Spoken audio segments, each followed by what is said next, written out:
नमस्कार दोस्तों, news time में आपका बहुत-बहुत स्वागत है। मैंने 2 दिन पहले एक एपिसोड किया था कि पुतिन अब छोड़ेगा नहीं।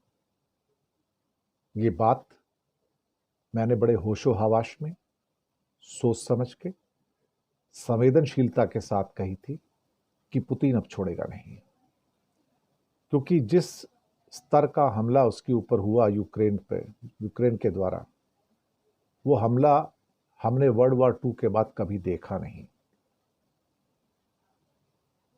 ट्रंप साहब की बात हो गई, पुतिन से 75 मिनट, 1 घंटा 15 मिनट की बातचीत हुई, जिसमें पुतिन ने बता दिया ट्रंप को कि जवाब तो मिलेगा, जवाब तो दूंगा, और जवाब ऐसा दूंगा कि दुनिया देखेगी।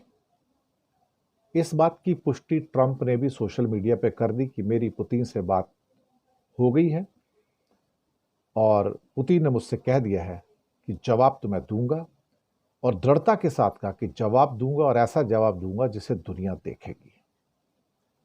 हम ये दुआ करेंगे कि वो न्यूक्लियर बॉम्ब्स का, एटम बम का इस्तेमाल ना करें। दुआ कर सकते हैं साहब, इससे ज़्यादा और क्या कर सकते हैं। लेकिन एटम बम से नीचे जितना भी दुनिया का कोई विनाशकारी बम हो सकता है, जो रशिया के पास इस समय होगा, वो उसका इस्तेमाल करने जा रहा है। ये बात तो कंफर्म है। अगर हमारे पास एक चीज़ जो कंफर्म नहीं है, वो ये है कि डेट और टाइम क्या है, ये हमें नहीं पता बिल्कुल भी। लेकिन वो हमारी जो बात कही हुई कि पुतिन छोड़ेगा नहीं, ये बात बिल्कुल सच है कि यूक्रेन की बर्बादी का एक ऐसा दौर शुरू होगा जो शायद इतिहास में हमने वर्ल्ड वॉर II के बाद कभी नहीं देखा हो। और ये भी हो सकता है कि ऐसे हालात पैदा हो जाए कि जहां पूरा यूक्रेन ही रशिया हड़प करके ले जाए और कोई कुछ ना कर पाए। और ये भी हो सकता है कि फिर इसकी लपेट में यूरोप के देश भी आ जाएं, फिनलैंड भी आ जाए, पोलैंड भी आ जाए और कुछ और देश भी आ जाएं, तो फिर तो ये अनस्टॉपेबल हो जाएगा। जो हम देखने जा रहे हैं वो एक महाविनाश होगा, और महाविनाश से कम नहीं होगा। ज़ेलेंस्की ने मधुमक्खी के छत्ते में हाथ डाल दिया है। अब उसके बचने के कोई चांस नहीं है, बल्कि उसने ये कार्रवाई करके जो यूक्रेन के बचे हुए लोग हैं, उनकी जिंदगी को खतरे में डाल दिया है।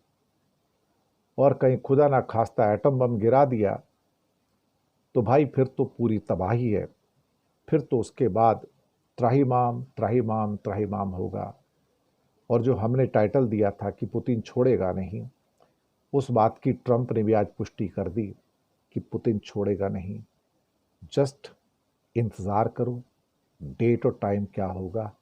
महाविनाश होगा, महाविनाश। कितना बड़ा मैं कल्पना अभी नहीं कर सकता, लेकिन सिर्फ प्रार्थना कर सकता हूं कि वो एटम बम का इस्तेमाल ना करे, बस इतनी ही। बाकी तो जो उसके पास बड़े से बड़ा बम हो सकता है एटम बम के बाद, उसका वो यूज़ करेगा और करके एक महाविनाश को हमारे सामने लेकर आएगा। ये बात तो पक्की है। शुक्रिया आपका।